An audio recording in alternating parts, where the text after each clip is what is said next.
Capítulo 2, segunda carta de Paulo a Timóteo, versículo 3, 4 e 5 diz, a tradução que uso diz assim: participa dos meus sofrimentos como bom soldado de Jesus. Nenhum soldado em serviço se envolve em negócios desta vida, porque o seu objetivo é satisfazer aquele que o arregimentou ou o alistou para a guerra. Glória a Deus.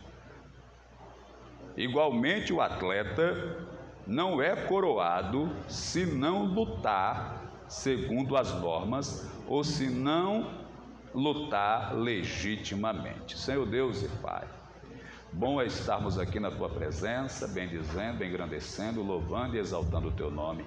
Nos instrua, nos ensine, nos oriente, nos dirija, nos dê entendimento, meu Deus, e a compreensão da melhor forma possível, conforme a nossa condição, meu Deus, de entender e compreender a Tua palavra, e assim nos faça crescer na graça, no conhecimento e na obra do Senhor. Esta é a minha oração, este é o meu pedido, assim venha e a todos abençoe, em nome de Jesus. Pode sentar, queridos, que Deus vos abençoe de uma forma abundante, plena e gloriosa. Tem alguns irmãos ainda se acomodando e a gente aguarda os irmãos se organizarem e assim estarem à disposição.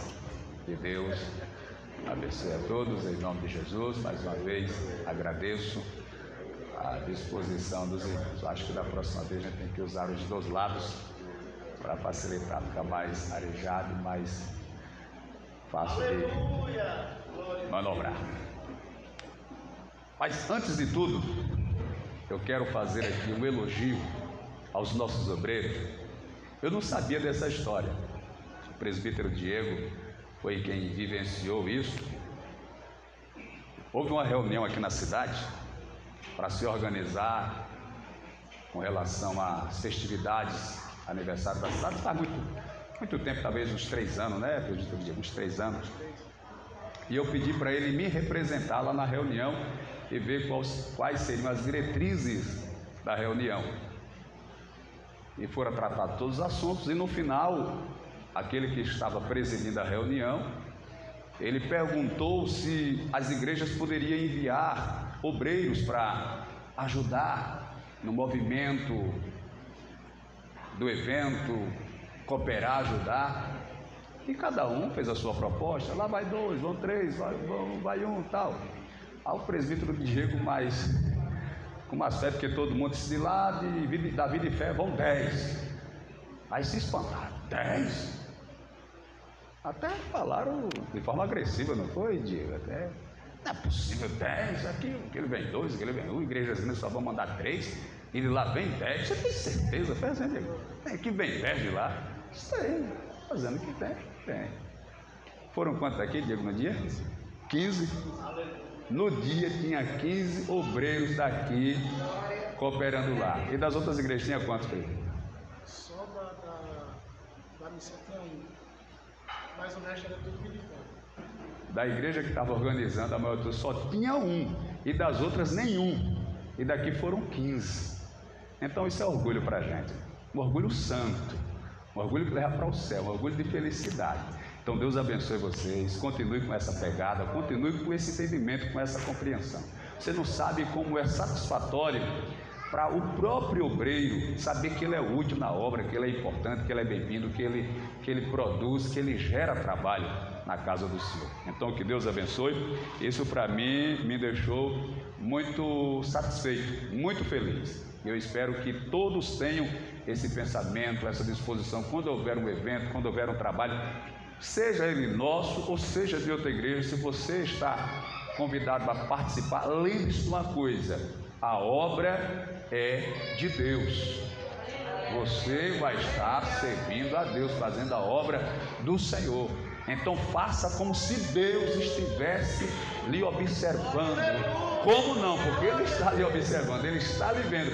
Então faça no objetivo de agradar ao Pai, agradar a Deus. Porque mesmo que o homem não lhe veja, não lhe contemple, mas se Deus está lhe vendo, é o suficiente para a sua bênção e a sua vitória chegar. É bom ser reconhecido pelo homem? É bom ser elogiado pelo homem? É bom ser aplaudido pelo homem? Mas se o homem não vê, não elogiar, nem aplaudir, mas se Deus vê, a vitória é certa, porque o homem não tem como recompensar, mas Deus tem. Amém? Então que Deus te abençoe e você continue com essa pegada. Eu fiquei muito satisfeito. Ele só veio me dizer isso quase 2 anos depois do acontecimento. Era para ter falado logo para me alegrar mais cedo, meu irmão. Mas que Deus abençoe. Olha só, na guerra, todo soldado convocado para uma guerra, ele precisa antes passar por um treinamento. Nenhum soldado vai para a guerra sem antes ele não ser treinado, seja fisicamente, seja tecnicamente. Fisicamente é a aptidão física para ter força, agilidade. Tecnicamente é saber usar uma arma. Hierarquicamente é reconhecer quem é maior, quem é menor nos seus postos. Eita, meu Deus, a felicidade dessa criança aí. Aleluia! Então, mas todo soldado precisa, antes de ir para a guerra, passar por um treinamento para entender a logística da guerra, o que significa na guerra, o que pode acontecer na guerra. Então precisamos sim passar por um treinamento. Os maiores apóstolos de Jesus, os maiores discípulos, aqueles que tiveram grandes e expressivos resultados, eles precisaram passar por um processo de treinamento, de aprendizado. Por exemplo, o apóstolo Paulo, logo que ele se converteu, ele ficou muito animado com a obra. Os irmãos que lêem a Bíblia sabem disso. Chegou na igreja de Jerusalém, querendo pregar, querendo ganhar alma, Só que os irmãos, os apóstolos, ficaram um pouco assustados com isso. Imaginaram que ele estava infiltrado, porque ele perseguia a igreja, ele era contra a igreja, ele participou até da morte de Estevão. Então os discípulos recuaram e se assustaram com a disposição de Paulo. Então ele precisou se retrair e ficar no anonimato, no escondido, por algum tempo. E sabe quanto tempo o apóstolo Paulo passou no anonimato? Talvez você está imaginando que ele passou em 6 meses, e já imaginando ser muita coisa, ou quem sabe 1 ano, já extrapolando. Ele passou 14 anos. 14 anos foi o tempo que o apóstolo Paulo passou no anonimato. No texto do espinho da carne, ele começa o capítulo dizendo assim: conheço um homem, se no corpo não sei, se fora do corpo não sei, que há 14 anos foi arrebatado até o 3º céu e viu coisas que ao homem não compete falar. Este homem é ele, que há 14 anos passado tinha tido essa experiência com Deus e ficou, como a gente costuma dizer aqui, no óleo, para poder ser usado na obra do Senhor. Aleluia! E tem uma coisa que você talvez não percebeu: ele aprendeu com o próprio Jesus. Quando ele vai ensinar sobre a ceia, por exemplo, que eu sempre leio aqui, é o texto que eu costumo usar quando a gente vai ministrar a ceia, ele diz assim: porque eu recebi do Senhor o que também vos ensinei. O próprio Senhor era quem ensinava Paulo.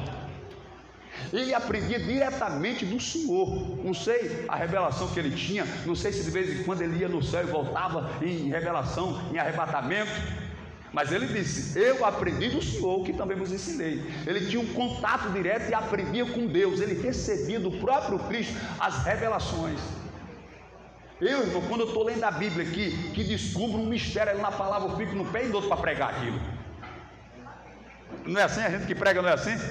Quando a gente lê um texto, irmão, que salta aos nossos olhos, que Deus revela, olha, eu vou pregar isso aqui no domingo vai estar cheinha, esse negócio vai ser sério. A gente fica naquela empolgação, naquela sede, naquele desejo. Pois o apóstolo Paulo passou 14 anos recebendo as revelações do céu, Jesus Cristo ensinando para ele, e ele esperou 14 anos para poder pregar.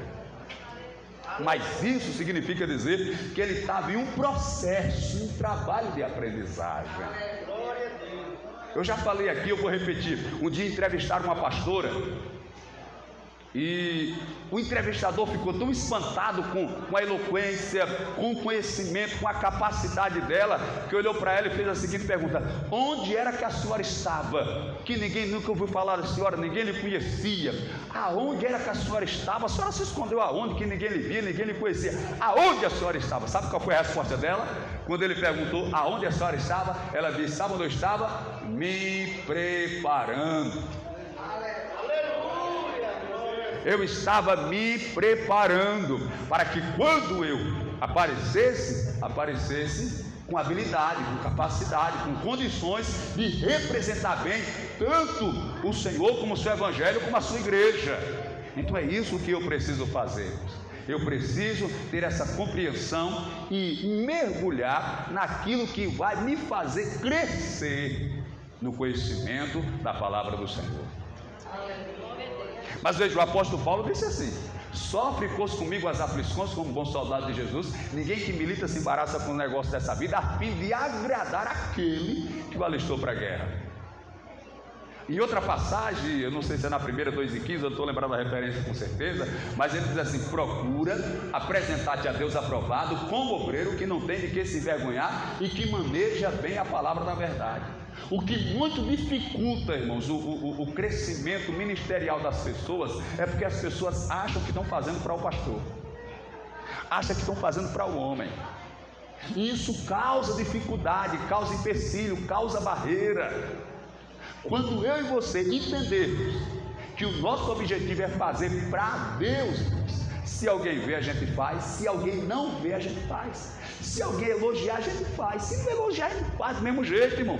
Se alguém aplaudir, a gente faz. Se não aplaudir, a gente faz do mesmo jeito. Porque o nosso objetivo é agradar aquele que nos alistou para a guerra. O nosso objetivo é nos apresentar perante ele aprovado como obreiro. Obreiro que não tem de que se envergonhar e que maneja bem a palavra da verdade. Amém, querido? Então nós precisamos ter essa disposição. O apóstolo Paulo passou 14 anos esperando o momento de ser chamado para fazer a obra. Até que o Espírito Santo aparece lá na igreja e diz: separa-me a Barnabé e a Saulo para uma grande obra que eu tenho chamado. Veja que Deus respeita o tempo e a preparação do obreiro. Obviamente você já deve ter lido ou ouvido, talvez até pregou sobre a seara e o trabalhador dá 1/10 hora. É assim: um senhor, ele tinha uma seara e ele saiu de manhã para contratar pessoas para trabalhar na sua seara. Naquele tempo era diária, o senhor recebia no final do dia, fazia as compras, enfim. E ele saiu de manhã e contratou alguns trabalhadores. Depois saiu a outra hora e contratou mais trabalhadores. Até que ele foi quando estava faltando só 1 hora para terminar o dia. E contratou faltando 1 hora para terminar o dia. Quando o dia de trabalho se findou, ele chamou o seu empregado, o seu administrador, e disse: comece a fazer o pagamento e comece pelos últimos até os primeiros. E a Bíblia diz que ao que trabalhou 1 hora, ele deu o salário do dia. O que chegou primeiro disse: com certeza ele vai me dar mais. E quando chegou a vez de ele recebeu a mesma importância daquele que tinha trabalhado só 1 hora. Ele ficou indignado. Foi quando o Senhor disse: mas eu não acertei com você? Eu não tinha combinado com você que ia pagar o seu salário, ia ser a jornada de um dia? Por que você está revoltado? Por que você está assim? Mas o que eu quero mostrar aqui para os irmãos não é a questão da diferença de salário, mas dizer para os irmãos que tanto aquele que começou no início, como aquele que está começando agora, todos são preciosos, valiosos e importantes no reino de Deus. Independente de qualquer coisa, o que Ele vai exigir de mim e de você é que, se nós começamos já atrasados, mas nessa única hora, nessa derradeira hora que estamos trabalhando, nós demos o nosso melhor, nós nos empenhemos com toda a nossa disposição, até porque aquele que começou por derradeiro está mais aliviado, mais descansado, então tem mais possibilidade de produzir muito mais. Então assim acontece dentro do reino de Deus. Uma coisa que eu observo dentro da igreja, eu tenho que ensinar isso como pastor, para os amados que dirigem congregação, que dirigem culto, a gente precisa ter uma certa habilidade, um certo cuidado, uma certa atenção, porque isso gera. Veja, o apóstolo Paulo passou 14 anos esperando o momento dele pregar a palavra. Mas nós que temos uma chamada, nós que gostamos de cantar e de pregar, isso arde na gente, existe um desejo, um fervor. Então a gente precisa ter esse cuidado para saber manejar bem essas oportunidades, porque isso causa uma certa tristeza. Eu já ouvi história de uma pessoa que esfaqueou o pastor porque não teve oportunidade, meu irmão. Vocês já viram isso? Alguém já pesquisou na internet, viu isso? Ele botou na cabeça que o pastor estava com marcação com ele, e o pastor estava orando. Como ele era da igreja, ele entrou com uma faca escondida e chegou lá e esfaqueou o pastor. Eu não sei se o pastor morreu, não estou lembrado, mas pesquisa na internet. Então a gente precisa ter esse cuidado, nós que dirigimos congregações, mapear, analisar, quem gosta da oportunidade, para não gerar algum conflito, mas tem que ter cuidado. A gente acha interessante, mas é uma coisa muito pesada, glória a Deus. Outra coisa que eu analiso dentro do contexto ministerial, queridos, é que eu penso que você deve fazer a mesma análise que eu. Quando eu me observo, eu entendo que eu não tenho nada relevante para Deus. Ou seja, eu entendo que Deus me escolheu por misericórdia e por graça, porque eu não tenho nada que Deus possa dizer assim: não, vou chamar isso aqui porque isso aqui é o cara, só se for cara de cavalo. Estou falando de mim. Porque na verdade, irmãos, a Bíblia diz lá em 1 Coríntios, acho que é 1:26, Deus escolheu as coisas loucas, as que não são, as fracas, as desprezíveis. Foram esses que Deus escolheu. Então, se Ele escolheu as coisas fracas, as coisas loucas, as desprezíveis e as que não são, como é que eu posso pensar diferente? Eu tenho que ter um entendimento que eu sou fraco, sou desprezível, que eu não sou nada, que eu sou pequeno. Então eu tenho que ter essa compreensão. Não posso jamais querer me sentir superior, porque não cabe, irmãos. Não cabe. Quanto menos eu me sinto, quanto menor eu me vejo, mas Deus abençoa, mas Deus faz maravilha. Porque se tem uma coisa que Deus aborrece, é o orgulho. Foi por isso que no início eu falei do orgulho que tem em você, mas no bom sentido. Alguém disse que Deus aborrece o orgulho porque quando Ele olha para o orgulhoso, Ele vê no orgulhoso a figura de Satanás. Quando Deus olha para o orgulhoso, Ele vê no orgulhoso a imagem de Satanás, que é o pai do orgulho, é o pai do pecado. Agora, quando Ele olha para alguém humilde, sabe quem é que Ele vê na pessoa? Jesus. Quando Deus olha para o humilde, Ele vê na fisionomia do humilde, na pessoa do humilde, as características de Jesus. Por isso que Deus aborrece o soberbo, mas dá graça ao humilde. Deus abate o soberbo, mas dá graça ao humilde. Quanto mais humilde você for, mais Deus vai te dar graça. Mas Deus vai te dar. Você já viu que tem aqueles pastores que às vezes estão no ambiente, aí todo mundo lá sentado, mas ele tem que ficar em pé, puxa o celular, passa que está ligando para alguém e vai para lá. e vem para cá e tal.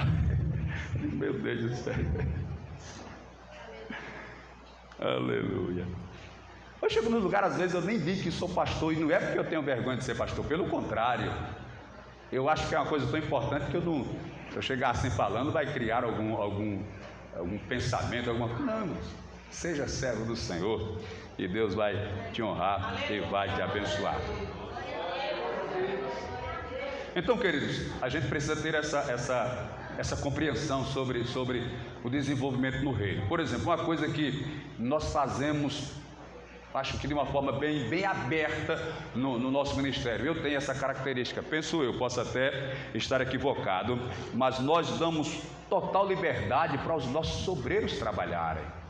A gente não cria dificuldade, não coloca empecilho. Se alguém chega, mas eu estou querendo fazer assim, eu estou querendo fazer assado, estou querendo trabalhar assim, eu estou querendo evangelizar, eu estou querendo fazer uma concentração, estou querendo fazer um evento, estou querendo... O que é que o senhor acha? Isso, meu irmão, tem a bênção.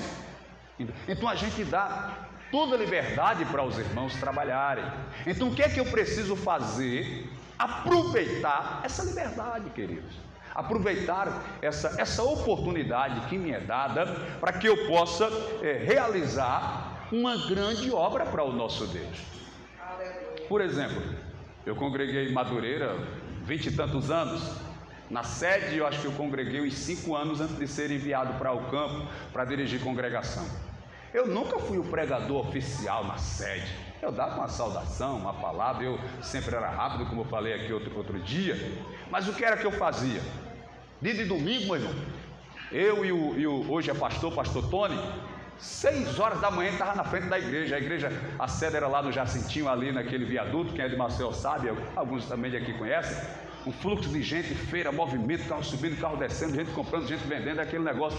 6 horas da manhã estava lá. Abria a igreja, pegava as caixas de som, botava na frente da igreja, montava o som, até de 7 até a 9, a gente ficava lá dando glória, pregando, profetizando, dizendo que Jesus era bom. E quando era tarde, depois da alvorada, a gente chamava de alvorada, emendava com a escola bíblica, às vezes já ficava por lá, porque à tarde tinha evangelismo ou concentração de novo. Segunda-feira tinha culto de rua, estava lá. Entendeu? É por isso que às vezes eu digo para os irmãos que às vezes eu estou pregando assim o culto, aí o menino se levanta, alguém assim, eu fico irritado, não por mim, mas porque eu vejo nisso talvez uma falta de reverência para com Deus. Não, mano.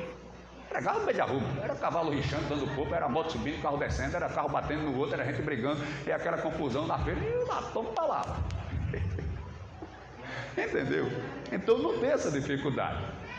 O problema é que na casa de Deus aí você tem que entender, na casa de Deus você tem que guardar o seu pé. É melhor se achegar para ouvir do que oferecer sacrifício de tolo. Glória a Deus. Então, querido, nós damos essa liberdade aos irmãos. A gente fica um pouco pensativo, porque os nossos obreiros não, nossos obreiros, pelo menos aqui, a gente tem uns obreiros bem amadurecidos. Eu estava até conversando com o pastor Celestino, e eu acho que o presbítero Cristiano, a gente foi lá em União dar uma olhada na construção, e a gente conversando, e eu percebo que aqui a população de Messias, o povo aqui de Messias,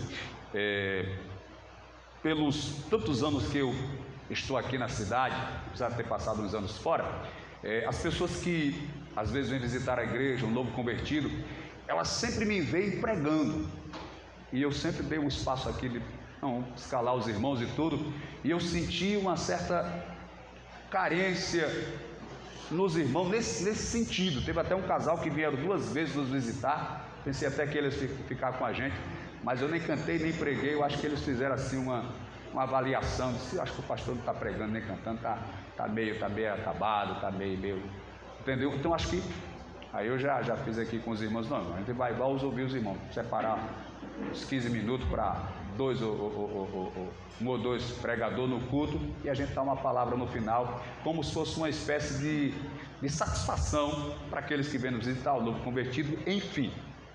Mas às vezes o que às vezes causa uma certa, como é que eu posso dizer, um certo receio, é quando tem aquele obreiro que ele quer que tudo seja organizado e seja dado a ele, entendeu? Assim, por exemplo, a gente vai, você evangeliza, você convida, você traz, você tal, faz um evento, organiza aí. Não, agora deixa comigo, pastor, que eu prego, entendeu? Assim é complicado, assim, entre aspas, fica fácil, entendeu? Então, porque às vezes se você evangelizou, então eu acho que você tem, digamos assim, talvez direito, ou talvez seria mais viável, você convidou às vezes a pessoa, alguém veio, entendeu? É nesse sentido.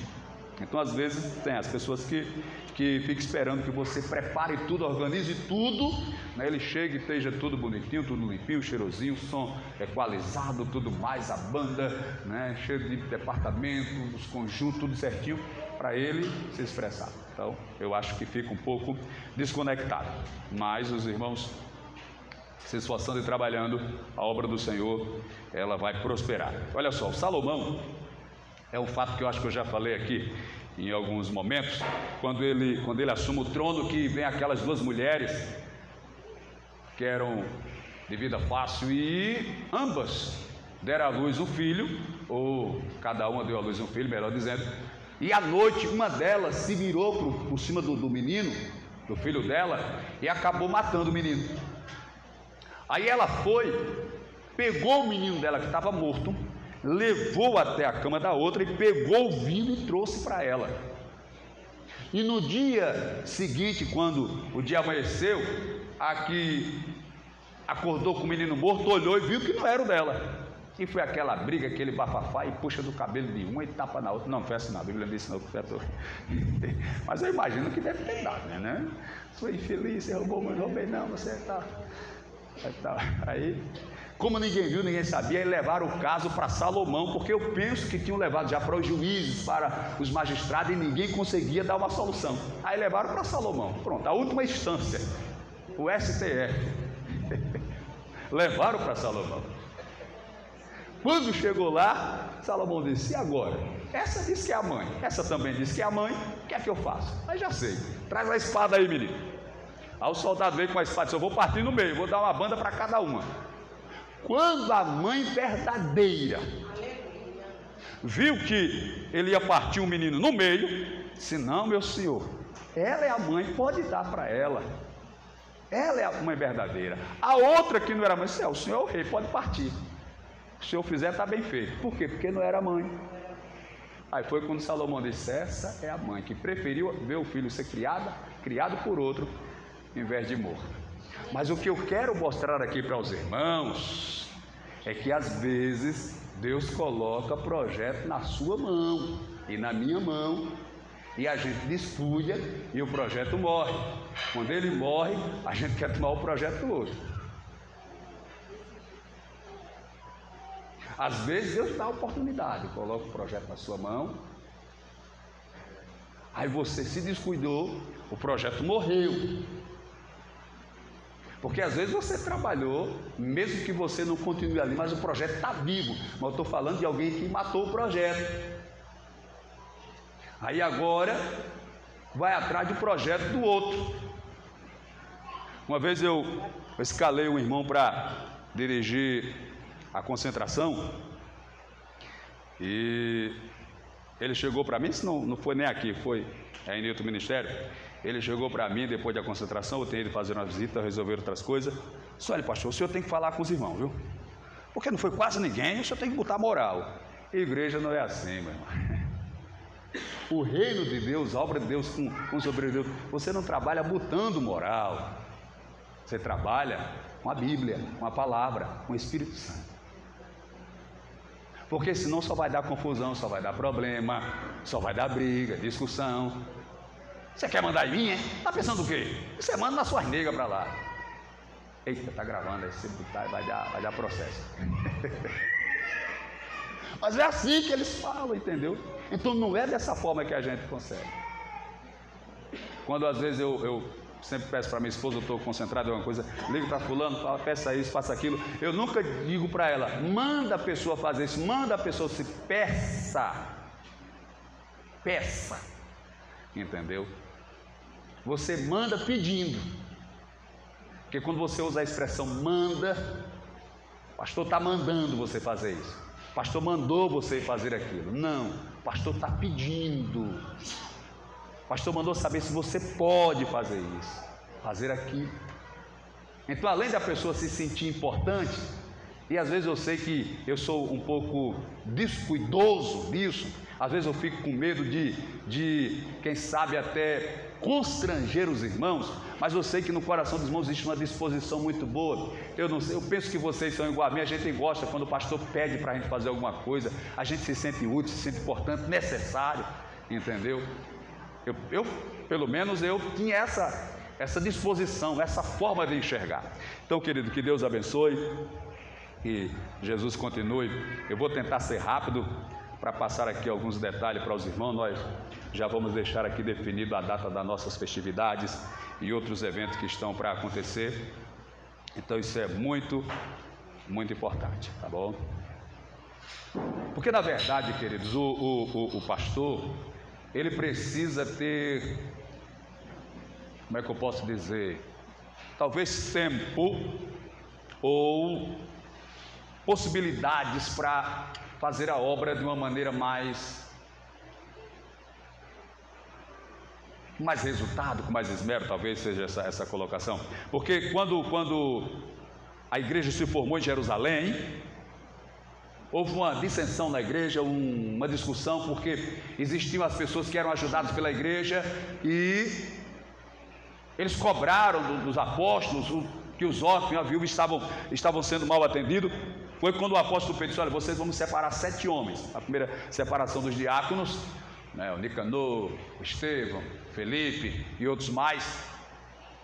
Deu o requisito, homens de boa reputação, cheio de fé, de sabedoria, para a gente colocá-los sobre esse importante negócio.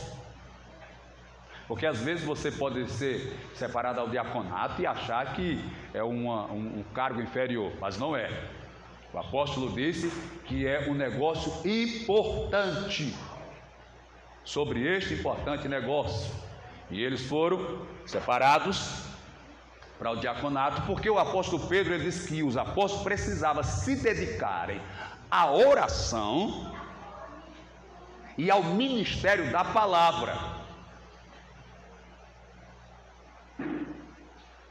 Por isso ele precisava que estivessem os diáconos para ter essa atividade, e eles iam se dedicar e focar na oração e no ministério da palavra. Por quê? Porque palavra é o pão que vai alimentar o rebanho, alimentar a igreja. Então eu não posso dar qualquer alimento. Olha, vocês soubessem como eu fico aperreado quando eu prego em um culto e eu sinto que o culto foi magro, eu vou para casa triste. Eu só não bato na mulher porque eu nunca bati, e Jesus vai me levar para o céu antes disso acontecer. Eu estou brincando. Mas aí a gente fica, meu Deus do céu, não... Tem hora que depois eu não sei se é alguém para, como é que eu posso dizer, talvez percebeu que não foi, pastor, Deus falou comigo com uma palavra boa, acho que é só para dar uma aliviada, mas eu não fico satisfeito, não. Eu não fico satisfeito. Então a gente precisa dedicar porque é o alimento que a gente dá para a igreja, é a palavra. Ou seja, é cuidado com a ovelha. Quando Jesus falou a parábola das 100 ovelhas, ele disse que uma se perdeu, o pastor deixou as 99 lá no aprisco e foi atrás de uma que tinha se perdido. Mas quantas vezes nós no nosso pensamento, às vezes não falamos, e eu estou me incluindo no negócio, às vezes no nosso pensamento, mas tem gente até que fala e diz: se sair esse, Deus manda 10. Meu irmão, não é assim. Hoje eu tenho maturidade suficiente para um obreiro, e isso acontece, é normal, 25 anos, claro que muita gente veio, muita gente foi, muita gente chegou, muita gente saiu, isso é absolutamente normal, a gente já tem maturidade. No início eu ficava angustiado, ficava sem dormir, hoje eu sei que é tudo na permissão e direção de Deus, mas a gente não pode ser aquela pessoa que diz: ah, vá com Deus, que nem diz a Roberta Miranda. Não, de maneira nenhuma. A gente não pode ter esse pensamento. A gente conversa, a gente explica que vai sentir falta, que vai fazer falta, e de fato vai, e que a porta vai estar aberta, entendeu? Então você tem que ter essa noção, porque senão, meu irmão, a gente vai trabalhar em vão. A gente vai trabalhar, e não vai sair do lugar. Porque quando você machuca uma ovelha, aquela ferida é como se contaminasse as outras. Se eu, como pastor, tenho alguém que faz alguma coisa desagradável, e eu diante de todos, querendo mostrar que sou sisudo, que tenho autoridade, que tenho ordem, eu vou e humilho a pessoa na frente dos demais, irmão, toda a igreja vai sentir. E sabe o que é que vai acontecer? Eles vão ficar com medo. Sabe o que é que eles vão pensar? Antes que o pastor me faça vergonha também, me humilhe também. Faz isso, irmão. Isso é uma visão. Alguém pode sair por algum motivo, alguma decisão, mas dentro de um contexto isso pode acontecer. Então a gente precisa ter muita calma, muito equilíbrio. Na maioria das vezes, não todas as vezes, mas na maioria das vezes, eu me coloco como se eu fosse o culpado na situação, e isso sem dificuldade nenhuma. Então é isso que você precisa analisar, querido, pela importância que, na verdade, pode acontecer de ter alguém que queira sair e você imaginar que o agir de Deus está sendo pleno naquela situação, porque às vezes tem alguém que contamina os outros. Tem gente que contamina os outros. Por exemplo, um exemplo, né? Tem gente que não é dizimista, isso aí é da pessoa. A gente não pode obrigar nem dizer. Às vezes o camarada não é dizimista, aí fica fazendo a cabeça do outro para não ser. É bem desse jeito. Oxe, tu vai dar dinheiro, pastor, deixa de ser besta. Diz assim.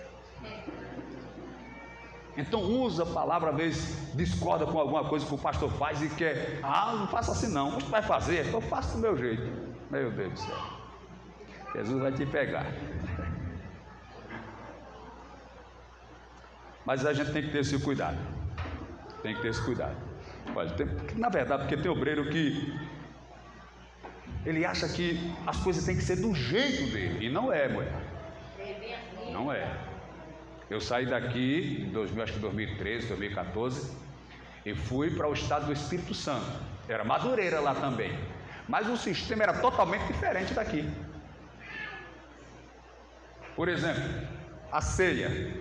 Aqui a gente ministra a ceia, a gente serve o pão, o dirigente ou o diácono, quem for servir, passa, entrega o pão a todos os meus irmãos, pega e espera o pastor citar a autorização. Jesus no cenáculo tomou o pão, deu graça, partiu e deu, dizendo: tomai e comei. Comamos dele todos. Pronto, o pastor autorizou. O vinho a gente autoriza antes de servir. É por isso que quem vai servir o vinho espera um momento para o pastor citar as palavras. Semelhante modo, depois de haver ceado, tomou o cálice. Esse é o cálice, a nova aliança do meu sangue que é derramado por vós. Tomamos dele todo, em nome de Jesus. Então quem vai servindo, a pessoa já vai tomando e colocando o cálice na bandeja. Lá no estado do Espírito Santo, a gente toma o cálice, coloca, e da mesma forma, quando o pão passa, já vai pegando, já vai comendo, já vai pegando, já vai comendo. Então, eu fui pastorear lá, mas eu não ia chegar lá e querer modificar um sistema que era deles. Não podia fazer isso. Então tinha que respeitar e me adaptar àquele sistema. Um dia os irmãos, pastor, a gente precisa fazer uma vigília. Eu digo, bora fazer a vigília, meu irmão. Vamos orar. Aí fizemos uma vigília. Pastor, a gente pode convidar alguém para cantar e para pregar? Eu disse, pode, meu irmão, fica à vontade aí. Eu estava chegando para ver o sistema. Meu irmão, se a gente orou de meia-noite às 5 da manhã, se a gente orou 20 minutos, foi muita coisa. Eu disse, irmão, lá em Alagoas a gente passa 1 hora de joelhos. Só pastor, aqui ninguém aguenta não, rapaz, só 5 minutos. Depois a gente levanta, começa a cantar, vai pregar. E eu passei a noite toda batendo palmas. Já amanheci com a mão vermelha. Misericórdia. Entendeu? Mas era o sistema deles. E era o ministério lá. O ministério ia mudar todinho por minha causa.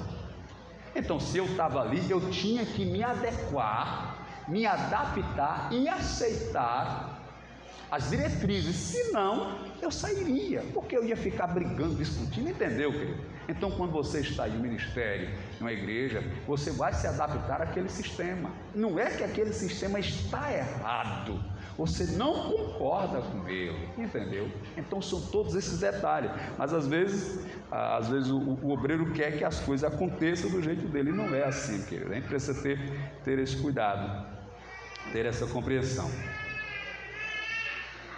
Então às vezes, mas a gente sofre um pouco. Graças a Deus, nem tanto aqui, os nossos irmãos têm uma como eu posso dizer, uma maturidade, uma capacidade de entender e de compreender essas coisas, e isso é muito importante. Até porque, querido, veja se não tem sentido o que eu vou falar. Porque se de repente o obreiro, ele acredita que do jeito que o pastor está fazendo, que o ministério está decidindo e tudo mais, está errado, se fosse ele faria diferente. Vê se não tem lógica. Então por que Deus não colocou aquela pessoa para ser o presidente ou o pastor? Entendeu? Então você pode não concordar, isso é absolutamente normal. Isso aí a gente não vai ter dúvida nem discordância com relação a isso, entendeu? Só tendo equilíbrio. E eu sou muito aberto a receber as críticas, as opiniões, as visões diferentes. E a gente tem que ter, quem lidera tem que ter essa disposição e essa flexibilidade para não criar dificuldade. Glória a Deus. Na verdade, eu queria tratar dois assuntos aqui que é de muita importância. Parece que não, mas é de grande importância. É som e igreja, que é um dos assuntos, que parece que não tem importância, mas tem. E eu vi uma pessoa dizer, e a gente tem essa como é que eu posso dizer, essa carência, essa falha, essa falta. A gente coloca qualquer pessoa para, às vezes a pessoa não tem aquele desenvolvimento, aquela capacidade de entender, aquela noção. Claro que as pessoas podem aprimorar, mas o sonoplasta, ele é tão importante como o pregador. Alguém disse que é um ministério, irmãos. Olha só, 100% das oportunidades que se tem na igreja, 100%, preste atenção no que eu estou dizendo, 100% das oportunidades que tem na igreja se usa som. 100%. Até o gesto que fica ali só gesticulando, mas tem que ter um playback tocando para ela fazer a coreografia. Então 100% das oportunidades que tem na igreja envolve som. Se o som não colaborar, o culto, irmão, vira uma tristeza. É por isso que eu não gosto de pregar em outros ministérios, em outras igrejas. Eu fiz até um pedido pela internet de um ponto, mas acabou que não chegou, eles devolveram o dinheiro. É um baratinho do Paraguai. Paraguai não, da Shopee. Não chegou. É tipo um fone sem fio, você coloca lá mesmo, você escuta a sua voz. O Aleandro vai até, pastor, aqui a gente está escutando pouco som. Eu tenho exatamente esse cuidado de não chocar a igreja com muito som, mas aqui tem quantas caixas viradas? Tem 1, 2, 3, 4, 5, 6, 7, 8, 9. Tem 9 caixas viradas para o culto e só 2 viradas para a igreja. Porque a igreja às vezes se incomoda, às vezes a gente está aqui em cima. Um dia, irmãos, eu estava numa festa nossa, numa nossa festa, e não foi eu que preguei, não. O pregador veio pregar e tal. Aí no final fui cantar o hino, meu irmão, cadê o som? Eu fazia um ponto aqui com a mão para ver, ia lá e procurava e tal, fazia força, e já me acabando, já desmaiando. Tem hora que a me escurece, meu irmão. Que tá, meu Deus do céu, estou tonto aqui e tal, e nada, meu Deus do céu, somzão abençoado, tanta caixa, negócio tudo novo, qualidade. Aí terminou, eu desci do palco. Quando eu fui para frente da caixa, a banda estava cantando o hino, eu não aguentei o som na frente. Mas em cima no púlpito você não escuta quase nada.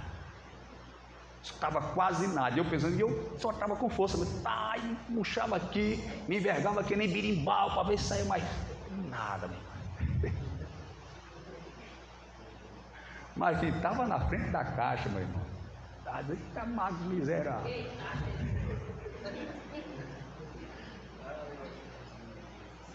Então por isso que eu tenho esse cuidado. Então o som ele pode ser uma bênção ou uma maldição no culto, dependendo de como for equalizado e controlado, entendeu? Então som tem que ter retorno para quem está cantando e pregando possa ouvir, possa escutar. Glória a Deus. Mas que Deus abençoe, queridos. Eu quero ser rápido aqui para a gente ver aqui alguma coisa de grande relevância. Deixa eu ver. Uma vez eu fui fazer uma visita a um colega. Ele congregava em um salão e estava passando para um salão maior, melhor. Isso aí, eu estava em Maceió. Você dá para o senhor vir aqui, rapaz, participar do culto com a gente? Vai estar o pastor presidente, vai ministrar uma palavra. Disse, boa. Aí eu fui, cheguei cedo, porque eu não sabia onde era, eu fui procurar onde era a congregação. Cheguei logo cedo, acho que umas 6h30, 6h40. Aí não deu 3 minutos, ele chegou. Aí chegou, abriu o salão, ajeitou a cadeira, ficou por ali conversando, batendo papo com um e com o outro. Aí eu fui, me ajoelhei, orei. Aí quando ele foi começar o culto, 7 horas, aí ele foi lá e ligou o som e começou a ajeitar. Na hora que ele foi começar o culto, ele tinha chegado cedo, ele tinha chegado 6 e pouco, acho que 6h30, 6h40, ele tinha chegado. A primeira coisa que se faz quando chega numa igreja é ligar o som, equalizar o som, para não fazer isso na hora que os irmãos estão chegando, na hora que os irmãos estão orando. Aí você está orando, oi, som, experiência, Jesus, glória a Deus, amém. Alonso foi passando, né? O irmão lá de joelho, entendeu? Da mesma forma, quem toca, chega cedo, afina tudo direitinho, para não gerar esse desconforto, porque senão, entendeu? É desconfortável. Então, a primeira coisa, eu aqui, como eu ganhei uma bomba d'água da irmã Raquel, vou ainda instalar ali, na correria, a gente não teve tempo. Mas eu sempre venho antes, às 2 horas, 2h30 eu estou aqui, equalizo todo o som, deixo tudo certinho, trago água para suprir aqui as necessidades, já deixo tudo. Quando eu venho, trago a primeira viagem de irmãos, é umas 6h30 mais ou menos, 6h40, já venho aqui, já ligo, já deixo tudo certinho, pronto, só é chegar ali, ligou o microfone, já tem som, já deixo tudo ok, tudo equalizado para não ter problema, não ter dificuldade, porque pensa um negócio ruim é você começar o culto e o negócio ficar desorganizado, né? O som começa a apitar, você fica procurando o som aí e não sabe. O barro duro tem muito, naqueles pés de manga, né? Miséria. Eita, paixão. Não falei na igreja não, mas lá, tem lá nos pés de manga. Agora eu me queimei aqui. Meu Jesus. Mas tem que ter cuidado. Então o controlador de som chega cedo para equalizar o som, né? Tem gente que controla som. Até estava conversando com um obreiro, ele em São Paulo, ele quem controlava o som, e ele disse que já sabia onde era a equalização do pastor. Antigamente era só grave e agudo que vinha no som, aí depois inventaram o médio, e agora é assim, tem o grave, o agudo, o médio grave e o médio agudo, aí você tem que achar a equalização. Se você trocar de microfone, pronto, esse microfone aqui, a equalização dele já é um pouco diferente daquele ali, é o que eu uso, então já tive que de um microfone para outro já muda. Então às vezes o alto-falante, a posição da caixa, tudo isso interfere no som. E se o som estiver ruim, você for cantar, você for pregar, dá trabalho. A gente também precisa saber usar o microfone. Então se você tem uma voz muito aguda, o controlador já lhe ajuda ali, bota um pouco mais de grave. Eu coloco todo o agudo do som. Tem ali nas mesinhas aqui, eu fiz uma montagem aqui, tem 3 mesas de som. Tem um ali, tem um aqui e tem outra lá. Aí eu botei um ali porque eu controlo. Daquela ali vem som para essa e vai som para aquela outra lá. Então eu toco o agudo de todas. Às vezes tem controlador de som, tem gente que monta som. E uma vez eu lembro que ele disse, faz uma coisa, o senhor pede aí, disse, então bota o agudo aí, pode topar o agudo, senão se topar o agudo dá microfonia. Mas eu boto ali o agudo todinho. Entendeu? É porque eu procuro o ponto, você tem que ter paciência. Se está no 3, você quer diminuir, você não vai para o 2. Você pode ir para o 2,98, 2,94, 2,96. Às vezes está no trem, você quer logo por 2 de uma vez. Você pode até ter o microfone, você baixa, mas depois você vai bem devagarzinho até achar e fica no limite. Realmente tem pessoas que, pronto, quem canta, vocal. Você pode olhar, vocal, as bandas que vão cantar, tem o cantor principal e tem 2 ou 3 que faz o back vocal. Então quem está com o microfone ali, se não está na hora dele cantar, o microfone fica aqui, não fica assim, não fica virado para cá, fica aqui. Isso é coisa, entendeu? Que eles instruem para você, não dá aquela microfonia. Então o som é muito importante na igreja. Tem sonoplasta que só de olhar para o pregador ele já sabe se o pregador está cansado, se está precisando de mais volume, né? Aí que os irmãos ficam reclamando, pastor, rapaz, porque o seu microfone é melhor do que o diácono Barlão aqui, o vereador. Ele fica cobrando aqui. Mas é porque eu equalizo do meu jeito. Às vezes eu digo, não dá para tirar ali, porque os irmãos ficam ali controlando. Se eu tirar tudo dali, eles vão achar que eu estou dizendo que ele não sabe controlar. Que eu controlo a minha voz, mas os irmãos gostam, viu? Então dá aquela. Mas aí, quando o pregador está pregando, aí tem hora que ele começa a ficar ofegante. Então quem está ali, às vezes só a pessoa cantando ali, logo quando pega, eu já percebo se a pessoa está fazendo força para sair a voz. Está fazendo força para cantar. Mas aí eu fico, não vou mexer, porque aí você acaba constrangendo quem está lá, entendeu? Eu fico naquela, é por isso que eu não gosto de pregar fora, como eu já falei, porque eu não sei, bota mais agudo aí e tal. Uma vez eu fui pregar, irmão, em Arapiraca, uma festividade, a igreja cheia, eita, Jesus vai ser uma benção aqui, meu irmão. Quando deu o primeiro brado, o sonoplasta, tum, aí o seu psicológico você já fica preocupado. O Ceará também, eu fui acompanhar um amigo meu que foi pregar lá em uma festividade, que era, parece que sexta e sábado, mas ele pregou também no domingo não era festa, aí ele e outro pastor amigo nosso, aí fomos distribuídos pelas igrejas, igreja grande, irmão, igreja comprida, cheia de gente e tal, a mesma coisa, matadores de fera é o nome da mensagem, qualquer dia eu prego ela para vocês, se alegrar.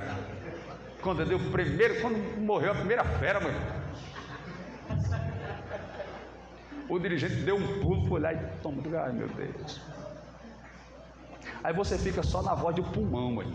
Aí não tem quem aguente não, mãe. Não tem quem aguente, você fica só no pulmão, querendo dar aquele rendimento, porque quem prega, principalmente o pregador pentecostal assembleano, ele começa devagarzinho, é feito, o quê? Fogo a lenha, soprando.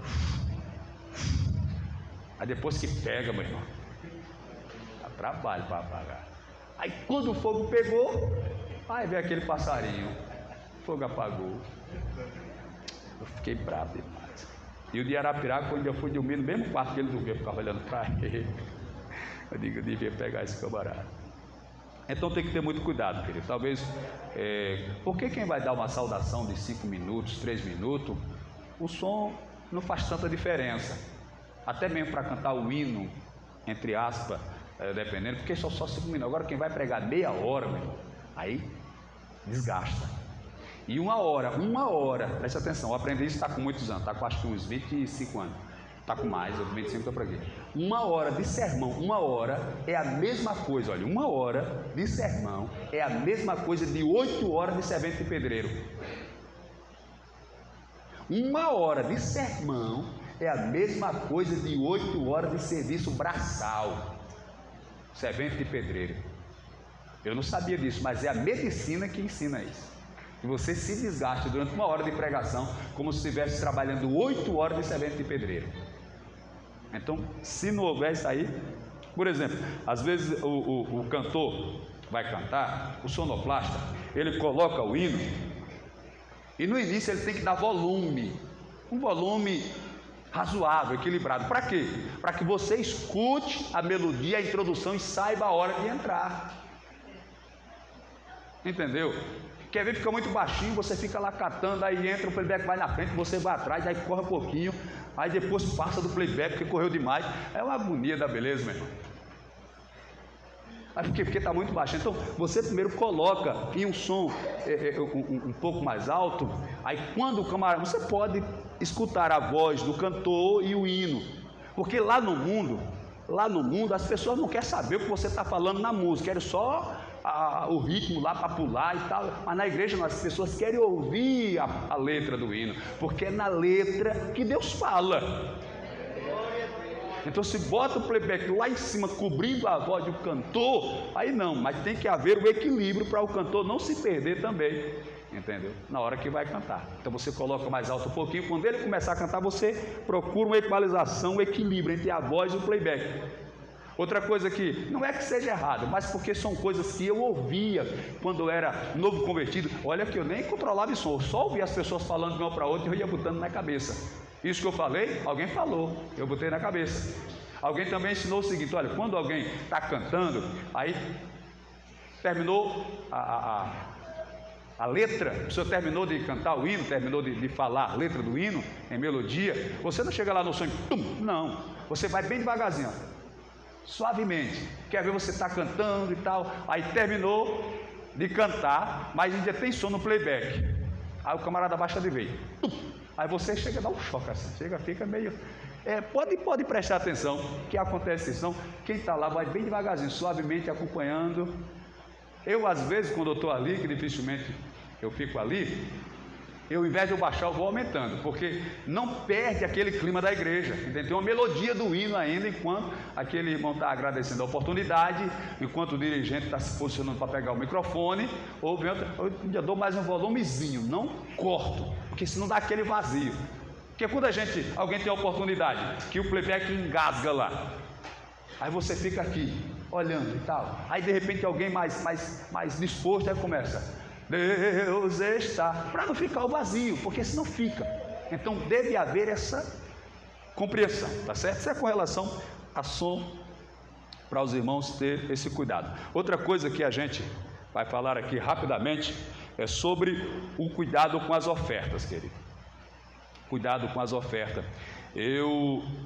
Quando eu cheguei aqui em Alagoas, em Messias, 99, foi muito difícil, e os irmãos alguns irmãos lá de Maceió, vieram me visitar e viram que eu estava morando na secretaria da igreja, que ainda era menor do que essa aqui, mais ou menos do mesmo tamanho. Passei 5 meses, eu, a esposa e o filho de 1 ano, 5 meses.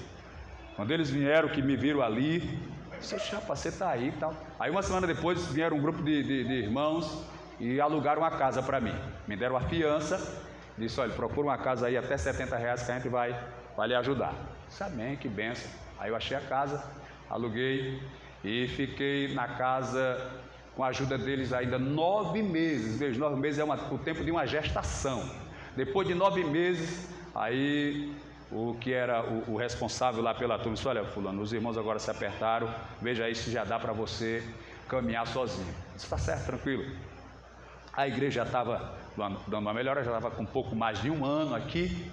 Aí quando foi o dia, a gente tirou a oferta, o tesoureiro colocou na secretaria, dentro da salva. Aí terminou o culto, ele me procurou e disse: olha, pastor, saiu, eu não lembro se foi R$60, 45. O aluguel na época da casa era R$60, aí saiu R$45.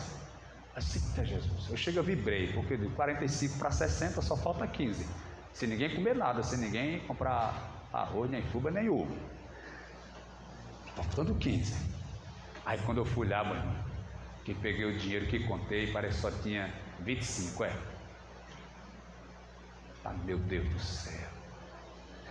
Claro, de primeiro eu sei que não foi o irmão, porque ele disse que tem 45, anotou no canhoto lá no recibo 45 e falou para mim que tem 45. Se ele fosse uma pessoa de má fé, quisesse usar de má fé, ele tinha dito: ó, pastor, tem 25 lá, e anotava tudo, entendeu?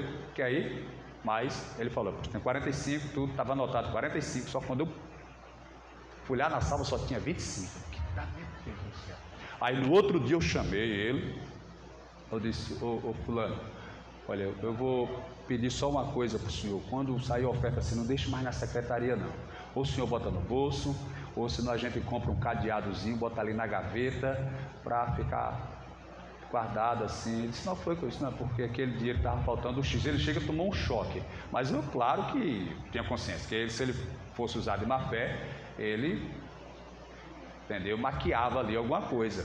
Ele disse que tinha sido 45, chegou lá, tinha 25, mas tinha anotado 45 e ele tinha dito que era 45. Então, se ele quisesse usar de má fé, ele dizia que era 25 e anotava 25. Aí ele tomou aquele choque, ficou meio espantado, disse, não se preocupe não, pode ficar sossegado, só não deixe mais ali. Aí ele foi e falou para o pai dele, que na verdade o pastor Cândido é o pai desse irmão. E o pastor Cândido estava em outro ministério. Aí ele contou para ele a história, o pastor Cândido disse, foi nada, se foi. Esse foi o motivo que fez o pastor Cândido vir congregar com a gente em Madureira. Porque ele disse era assim, eles pensaram, poxa, se fosse o pastor fulano, ele ia botar a igreja de cabeça para baixo, mas ia descobrir quem tinha feito isso. Eu digo, meu Deus, isso ia causar um escândalo tão feio na cidade, uma coisa tão, por causa de... Não é que a gente estava necessitado, mas ia ser um escândalo, ia ficar muito feio, entendeu? Então tem coisas, irmãos, que às vezes fica só entre você e Deus, não vai resolver, só vai piorar, só vai, entendeu? Causar mais confusão. Então a gente precisa ter esse cuidado com relação à oferta. Eu sei que tem algumas pessoas que não têm muita noção de como funciona. E eu digo isso, irmão, porque eu já ouvi de pessoas grandes, pessoas importantes. Por exemplo, Madureira, o pastor presidente de Madureira, que foi uma das razões que gerou a minha saída de lá, foi esses contratempos. E no dia que ele fez algumas cobranças lá, eu expus a minha situação. Teve outro pastor que também falou a situação dele, e ele disse assim, o pastor falou, era pastor de Paripueira, não pastor, eu estou em débito assim porque estou passando uma dificuldade e tal, estou tentando me organizar. Aí o pastor disse assim, o presidente, não rapaz, a sua igreja está rendendo mais de R$2.000. Aí eu digo, meu Deus. Aí foi quando eu tomei aquele choque, porque, tudo bem, isso há uns 10 anos passados, mas você administrar uma igreja, meu. Olha, eu administrava em União 5 igrejas. 5 igrejas. Eram, acho que duas eram alugadas, era isso. Caso 3, Santana do Mondaú, Mutirão, no Nova Esperança, no Padre Donald e a sede. E a casa. Então, aluguéis, eu gastava mais ou menos uns R$1.000 de aluguéis. E depois de um ano, a igreja lá em União, ela rendeu R$3.000. Depois de um ano que eu estava lá, com muita luta, com muita prova e tal. E eu peguei o relatório dessa contribuição e levei para a sede para prestar conta. E no dia que eu fui prestar conta, o presidente estava lá. Aí eu aproveitei e mostrei para ele, só pastor, a igreja de União rendeu R$3.000, está aqui o relatório, R$3.000, está aqui o relatório da entrada. Agora está aqui o relatório do que a igreja gastou, a despesa da igreja. A igreja rendeu R$3.000 e aqui está o relatório da despesa da igreja. Entrou R$3.000 e a igreja gastou R$3.000. A igreja, não foi minha feira, não foi salário para o pastor, foi despesa da igreja. Só teve 2 coisas que ele reclamou lá, que na verdade sem razão. Uma foi o INSS que eu estava pagando na época, e a única renda que eu tinha era da igreja. Então eu pagava, na época acho que eram uns R$120. E a outra coisa foi uma ajuda de, não sei se foi 50 ou foi R$70, que estava lá, estava a descrição, ajuda de custo, mas não era ajuda de custo, era ajuda social. Esse dinheiro aqui, R$70 de quê?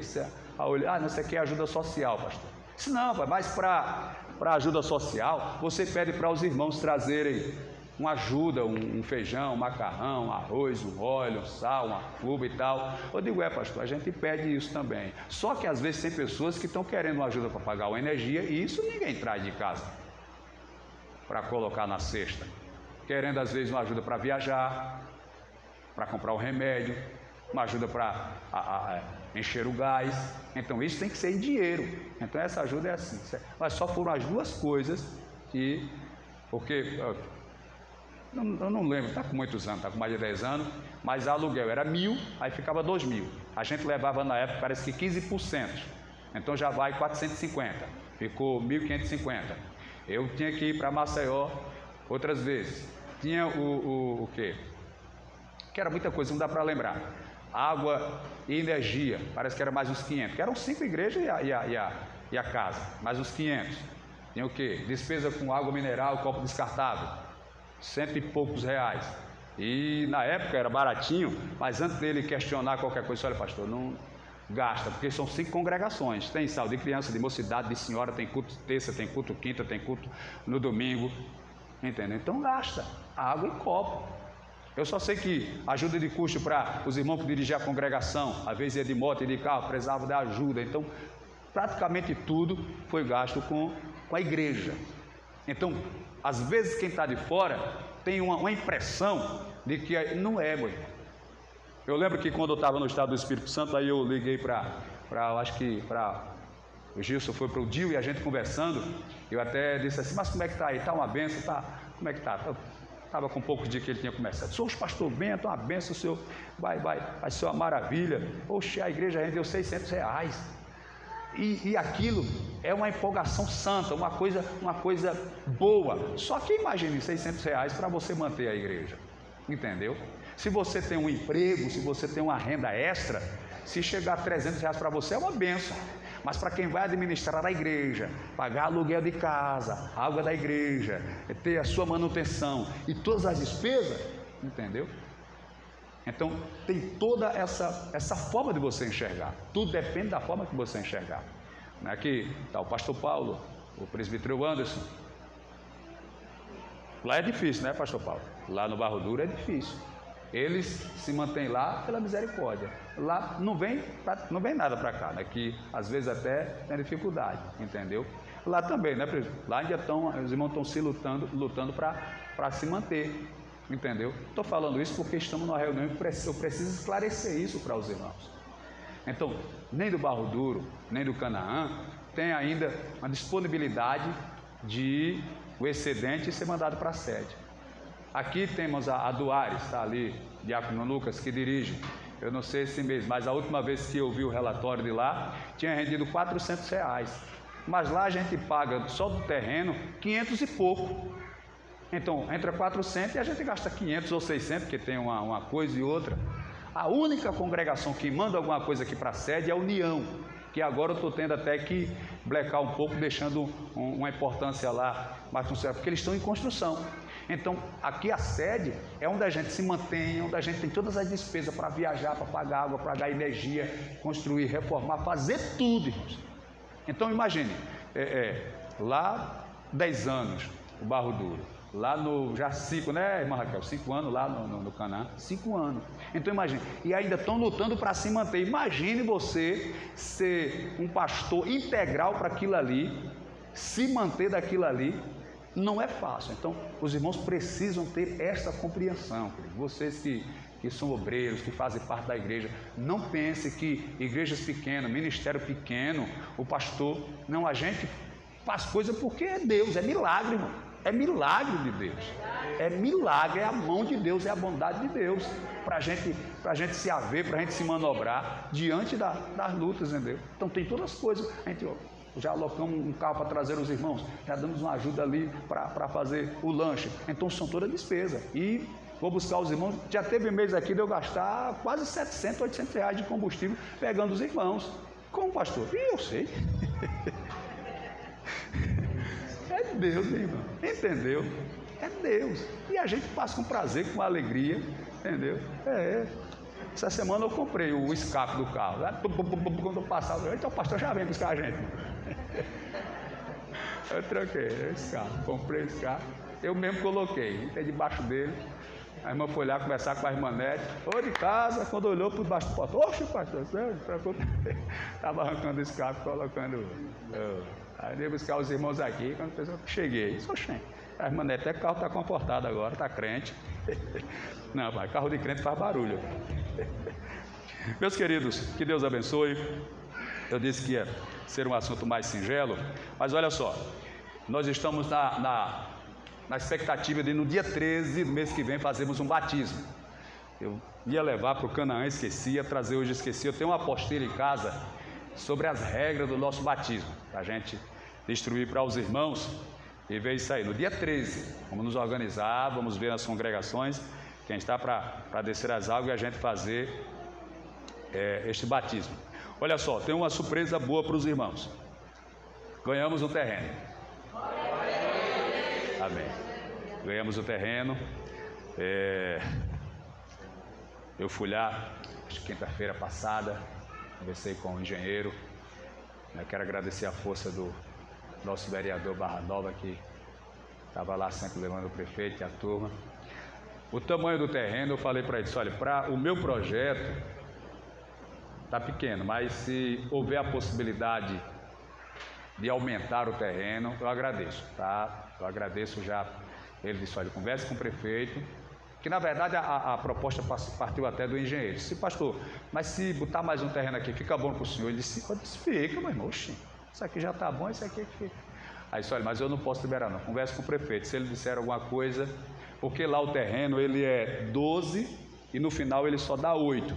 Então se a gente for construir lá, ele vai ficar 8 por 18. Eu vou fazer o máximo para aproveitar o espaço. E ele 8 pelo 18, ele dá 150, não sei se 152, 154 metros quadrados. É uma coisa assim. Aqui, esse salão aqui tem 156.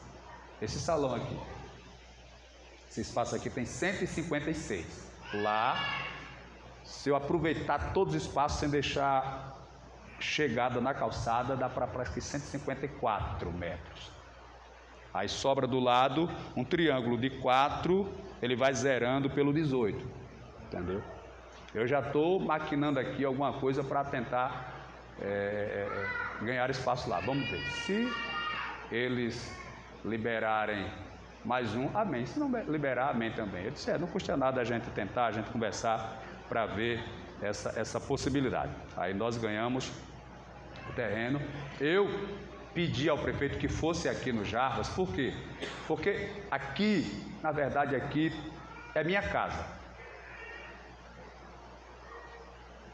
Não é a casa de Deus? Não é a casa do meu pai? Então é a minha casa. Não, mas literalmente falando, aqui era a nossa casa. A minha esposa, a pastora André, disse, olha, se não, ali é da igreja, se não houver nenhuma possibilidade, ali ninguém... O meu filho mais velho já falou que não, pai, ali, não se preocupe não, eu estou afastado e tal. Ele não disse assim, né, mas está afastado, mas não, ali a gente não vai fazer questão nada, é da igreja. Eu disse, olha, prefeito, se o senhor conseguir lá no Jarbas, fica bom, porque aí eu construo a igreja e lá eu dou uma reformada para voltar a ser minha casa, porque estou com 50 anos, a única coisa que a gente tem é aquele carrinho, meu. É a única coisa que a gente tem na vida, eu com 50 anos já. Então, se houver essa possibilidade, então é aqui, é na principal, só que lá no finalzinho, lá perto do Sandra Lúcia. Lembra que a gente fez? Quem lembra que a gente fez um evento lá no Sandra Lúcia? Pronto, é lá perto do Sandra Lúcia. É, exatamente, o vereador está lembrando aqui que já está tudo calçadozinho, tudo ok, entendeu? Então eu estou só esperando ver aí se eles vão liberar mais uma parte lá para a gente ir lá cavar. Não quero demorar não. Ele perguntou, é no seu nome ou no nome da igreja? No nome da igreja. Quero tudo no nome da igreja. Claro que a gente tem que ficar como representante, mas vai ser tudo no nome da igreja. Não quero nada no meu nome. Por isso, irmão, você pode ajudar lá com força, porque vocês vão ajudar numa coisa que vai ficar para vocês, para a igreja, para os nossos filhos, para os nossos netos, para toda a geração que vier. Tá certo? Aqui já estava com esse propósito e lá muito mais, tá certo? Então a gente, graças a Deus, estamos com essa bênção. Só esperar, senão já estou maquinando um jeito da gente ganhar espaço ali. Porque eu queria fazer um tanque batismal, queria fazer uma sala para refeitório, entendeu? Porque tem a reunião como essa, né? A gente mistura aqui a igreja com a reunião, então fica um negócio meio desconfortável. Mas, se for possível, amém. Se não for, amém.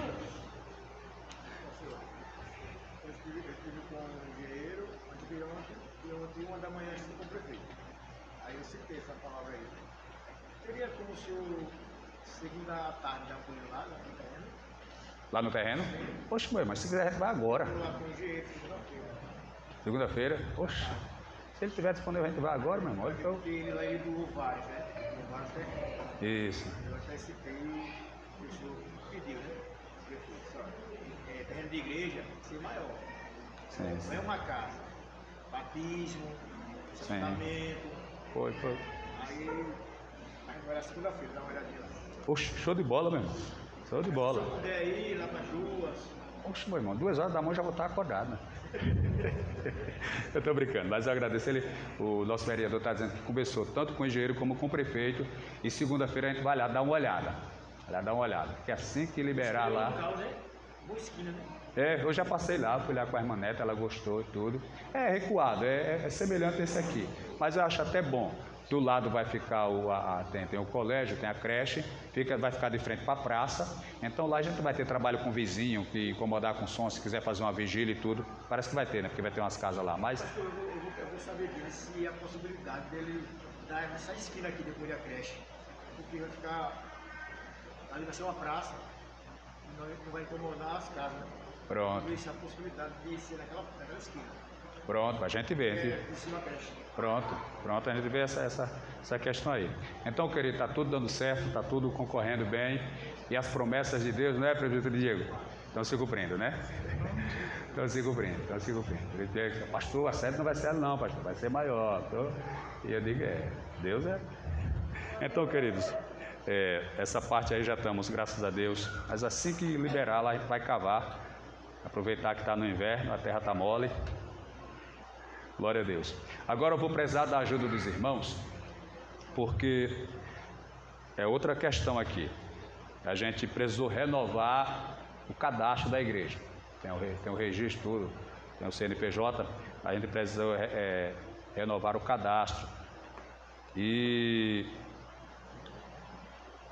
conversei com o pastor Edinaldo, parece que dá R$290. R$290. A gente sempre tem uma despesa e outra, é por isso que é complicado. Então, por isso que eu preciso da ajuda dos irmãos, entendeu? R$290. Então, eu quero saber dos irmãos quem vai ajudar. A gente tem que fazer isso agora porque eu tenho que passar essa importância para ele amanhã. Parece que foi no dia 6 desse mês que já venceu não é a escritura, é o registro lá no cartório. Então, eu queria saber quem pode ajudar. A gente tem que levantar esse valor. Cristiano, pronto, cadê alguém para anotar aqui? Ô irmã Nete, anota aqui que os irmãos, R$50, Cristiano.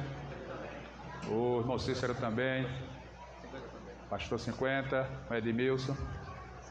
Pronto, já temos 4 com 50. Irmã Nete, não demora não. Pronto, vereador.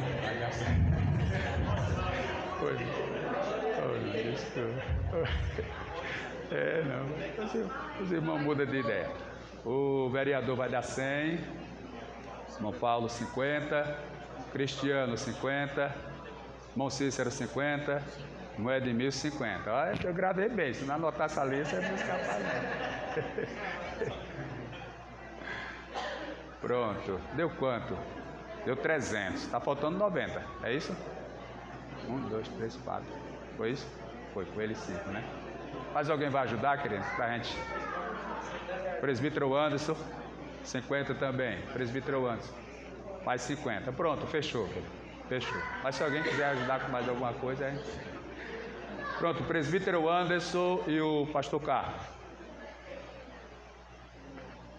Agora tem que ser daqui para amanhã, queridos, viu? Pronto, olha, irmão, você já... Pronto, pode ser. Pega ali o do irmão. Aqui a pastora está vindo ali para pegar. No Pix? Pode. Deixa eu ver. Eu tô sabendo da irmã desse. Acho que ali. Eu vou ver aqui, mas eu acredito que tá. Que ela mudou agora. Irmã Nete, esse Pix aí tá em dia. Pronto, tá em dia aquele ali, viu? Aquele ali tá em dia. Tem um QR Code ali. Pronto, veja aí quem foi pra gente. Também, queridos, eu estive reunido fui convidado para participar de uma reunião com os pastores e com o prefeito. E no dia 4 do mês vindouro, é o aniversário da cidade, e vai haver um grande culto evangélico. E eles vão fazer, a título de experiência, um grupo com todas as senhoras, todas as irmãs.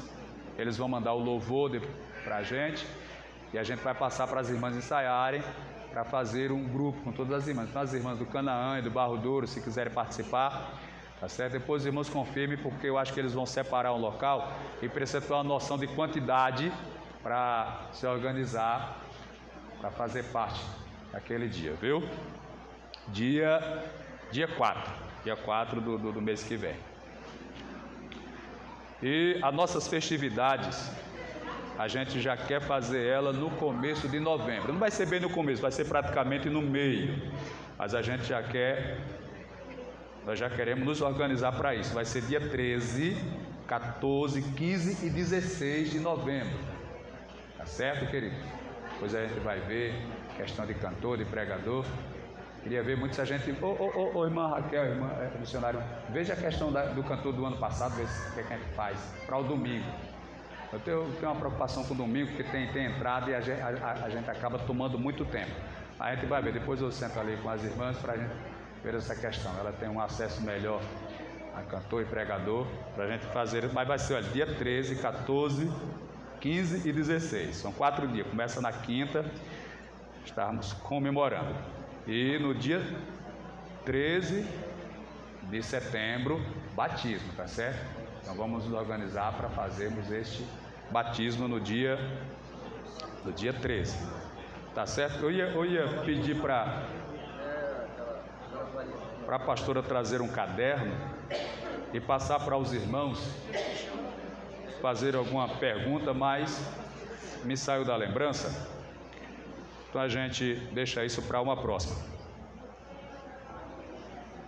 Mas, relembrando os irmãos, nós vamos nos organizar para de hoje a 15, a gente ir lá em União dos Palmares, fazer uma reunião com os obreiros lá, conscientizá-los, animá-los. Eu sei que existe uma dificuldade de participar das reuniões, até porque, como eu falei a princípio, é algo cansativo. Reunião não é aquele culto fervoroso, não, é uma coisa onde a gente trata assunto que às vezes dá um sono, dá um cansaço, alguma coisa. Isso faz parte.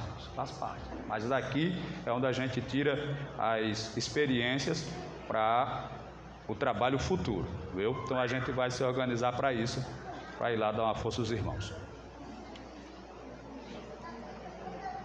Agora eu quero fazer algo que, na verdade, vai ser algo inusitado. Eu queria chamar aqui à frente o diácono Lucas. Aqui. E o presbítero irmão Anderson. Aqui, por gentileza. Glória a Deus.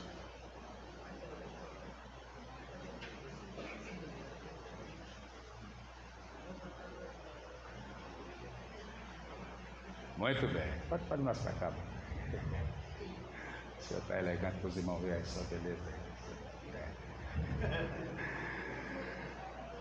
Olha, querido, nós temos um grande cuidado. A gente até facilita um pouco, mas a gente precisa daqui para frente ser mais cuidadoso com relação à separação dos nossos obreiros. Eu quero agradecer, vocês estão de parabéns, é um número satisfatório, e o meu desejo é que cresça sempre, cada dia prospere. Mas vocês têm que ter consciência do que é ser obreiro, do que é fazer a obra, queridos. Entender por que foi chamado, qual é o significado, o porquê de fazer a obra.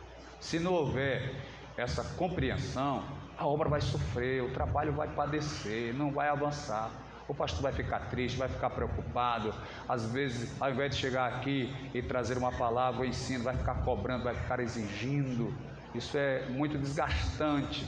Isso traz prejuízo, é danoso para a obra do Senhor.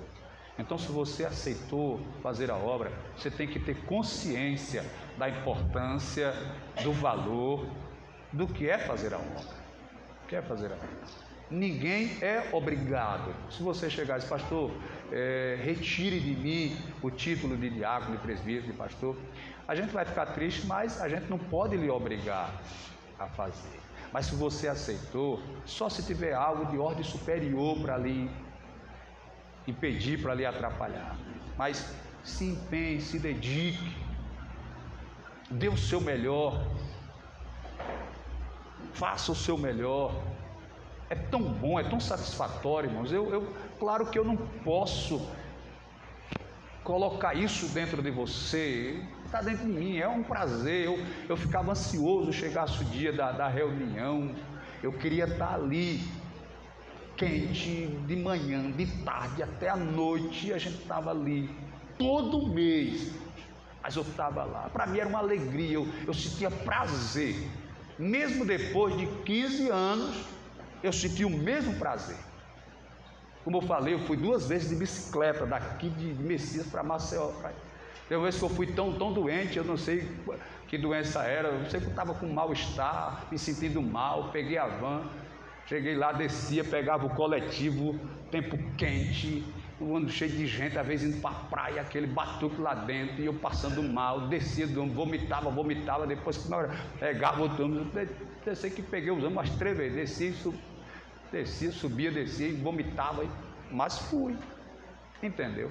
Teve uma vez que eu fiquei tão doente, irmão, fiquei uma semana aqui, aí eu fui para casa da minha mãe, ela morava no Barro Duro, em Maceió, fiquei lá, mas quando foi no sábado eu parti para a reunião, cheguei lá todo amarelo, o pastor pensava que eu nem estava lá, só fiquei sabendo que o pastor Cícero está doente, eu disse, estou aqui, mas, oxe, tá, lá, poxa, eu desci ali, deixa eu ver, eu desci ali no antigo Macro, hoje onde é a Tupã, eu não estava aguentando, porque eu tenho um problema de enxaqueca, passando mal, desci, sentei lá na calçada, vomitei, eu estava com uma bolsa que eu levei umas roupas, porque eu ia ficar lá, acho que uns 4, 5 dias, estava mal mesmo, aí botei a bolsa nas costas, saí pelo meio da pista, caminhando lá, fui bater no Barro Duro, caminhando, lá do mar, eu pensei que não estava lá, digo, eu vou andar um pouquinho, ver se melhora, quando melhorar eu pego o ônibus. Mas já dá para andar mais um pouquinho, nesse pouquinho aqui, pouquinho ali, quando eu pensei que estava, fui bater lá, doente, capengoso, com uma bolsa nas costas, parecia aquele David Banner do Incrível Hulk, vocês lembram? Terminava ele, lá vai ele. Isso aqui tem mais de 50 que nem eu, vocês não sabem dessa história do David Banner, não, do Incrível Hulk, e hoje é o Bruce Banner, antigamente era David Banner, aí por ali. Mas para a Hulk não dava nem um mosquito, mamãe. Eu estava era morrendo.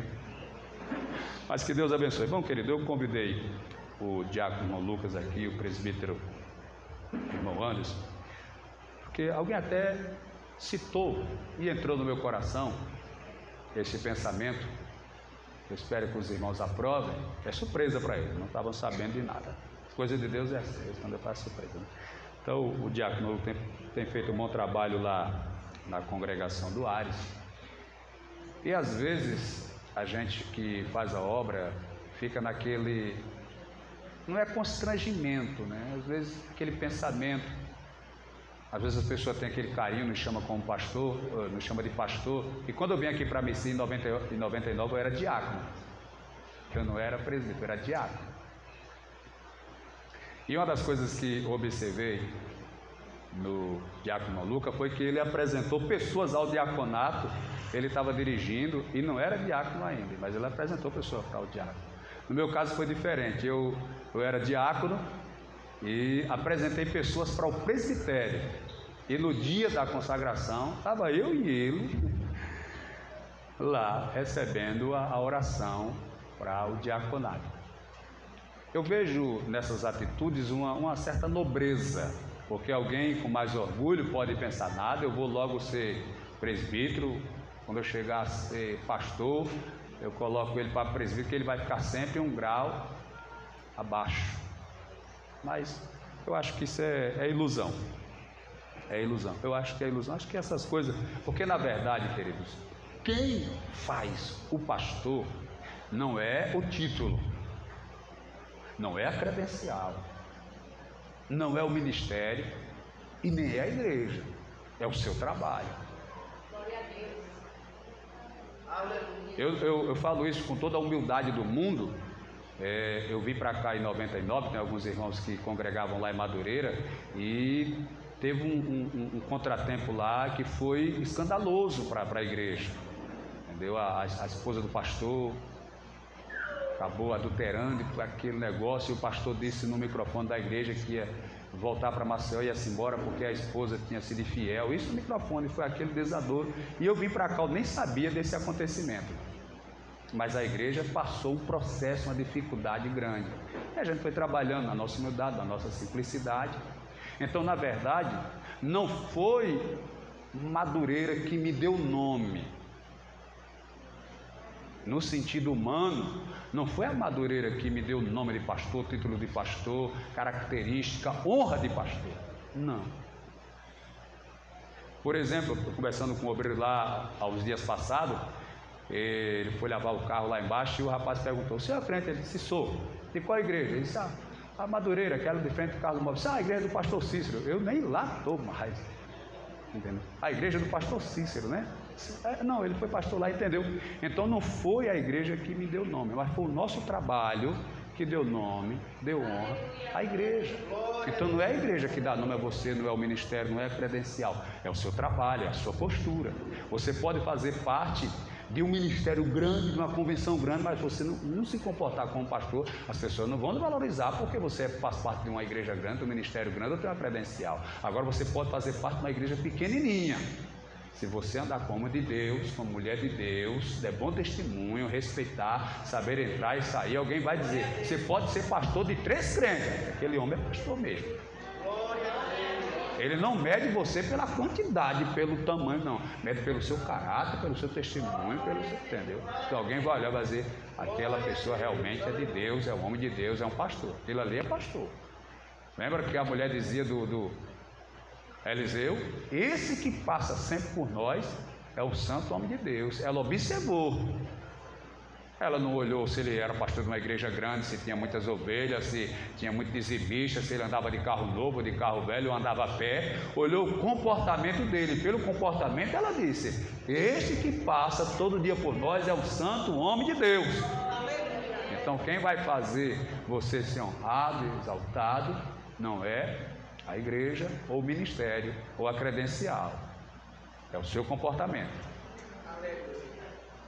Eu lembro de pastores lá em Madureira que, antes de ser pastor, diziam assim: não, deixa eu ser pastor para ver se eu não boto moral. Meu irmão, a gente queria bater de frente com o presidente, esperando ser pastor para... Não, mano. Quando a gente separa um obreiro, quando a gente consagra alguém, a gente consagra, a gente separa na esperança de que aquela pessoa nos ajude, esteja do nosso lado, nos apoie.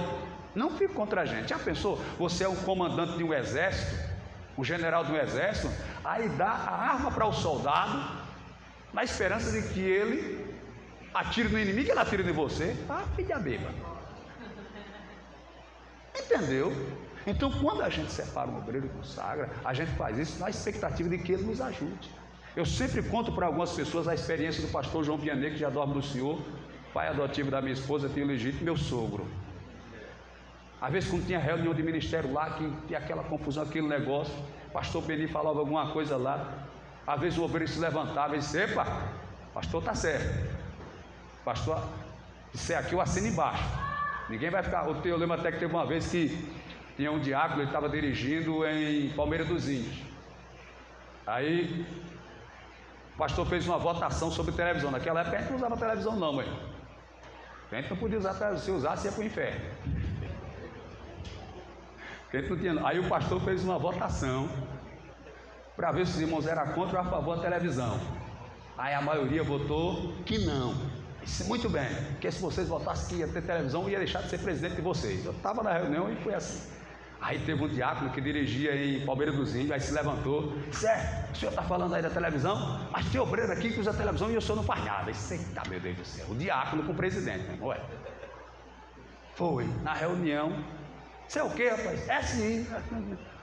Fulano. E eu ia dizer o nome dele, mas também se eu falasse, você não ia saber quem era, não. E eu vou estar na casa do povo, entrando dentro do quarto do povo para ver quem tem ou não tem televisão. Mas o senhor deve saber. Eu sei, porque o senhor sabe, não sei o que é aquela fusão, e bate daqui, bate lá. Aí o pastor Vianney pediu a palavra.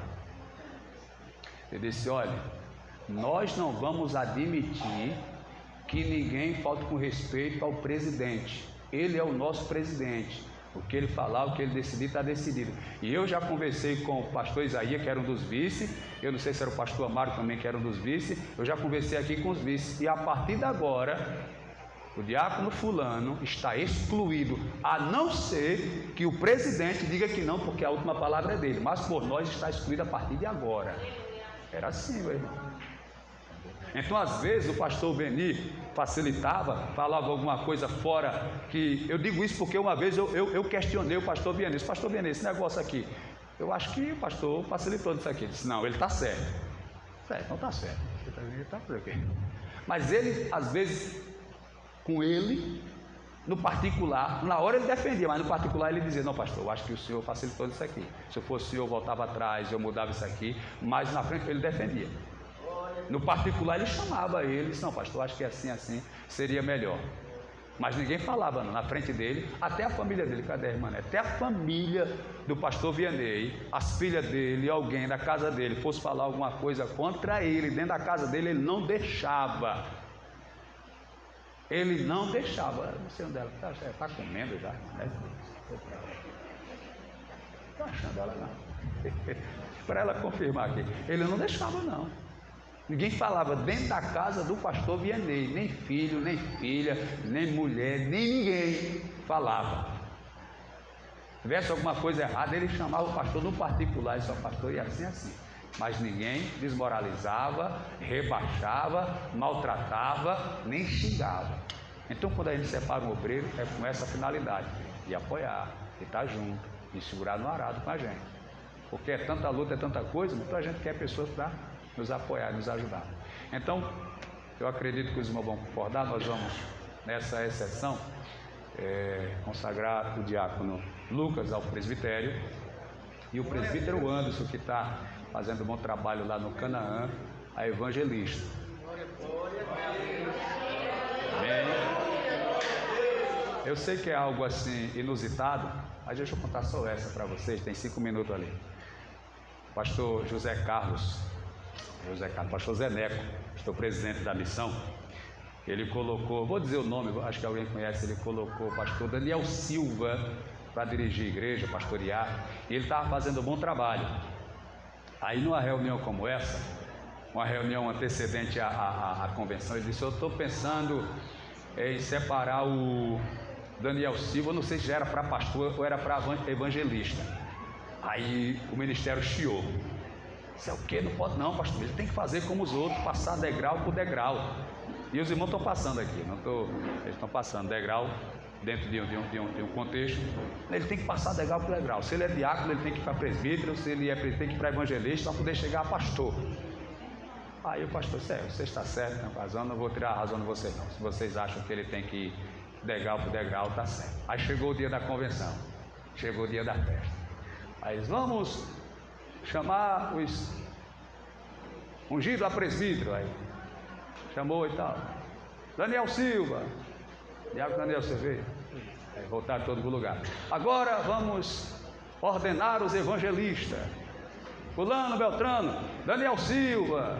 Olha, Daniel Silva. Volta para o seu lugar. Agora vamos ordenar os pastores. Fulano, Beltrano, Daniel Silva. Porque os obreiros que ele tem que passar degrau por degrau, né? Aí com um degrau pequenininho, eles não concordaram que ele fosse direto de diácono para pastor. Aí o pastor foi, na minha festa, foi consagrando ele degrau por degrau. Essa é a experiência que a gente escuta, que a gente ouve, e vão nos enriquecendo. Claro que a gente não vai fazer coisas inusitadas para chocar os irmãos, mas eu acredito que os irmãos apoiam, os irmãos aprovam, já foram confirmados pelo amém. Então que Deus abençoe. Vamos então ficar em pé. Peço aos amados que se põem de joelho. Vem cá, pastor Sandoval, me ajudar aqui em oração. Pastor Maciel, pastor Edinaldo, pastor Celestino, pastor Paulo, pastor Carlos, que vai estar orando aqui pelos irmãos. Chega, Lorival, diz Sandoval, porque Lorival. Chega, pastor Lorival.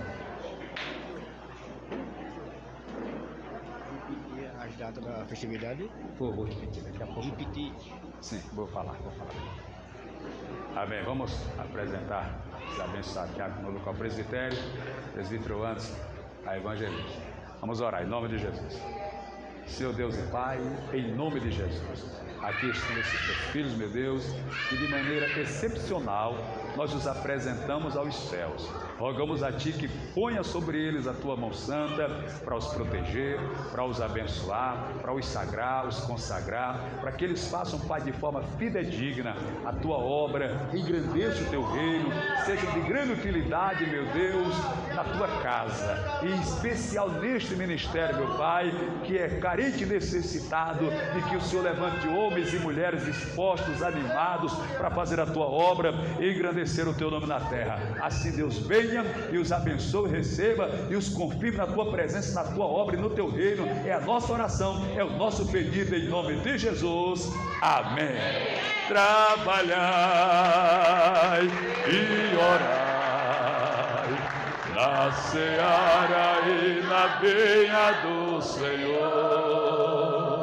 Meu desejo é orar e ocupado eu quero estar, sim, na vinha do Senhor. Graças a Deus, que Deus abençoe.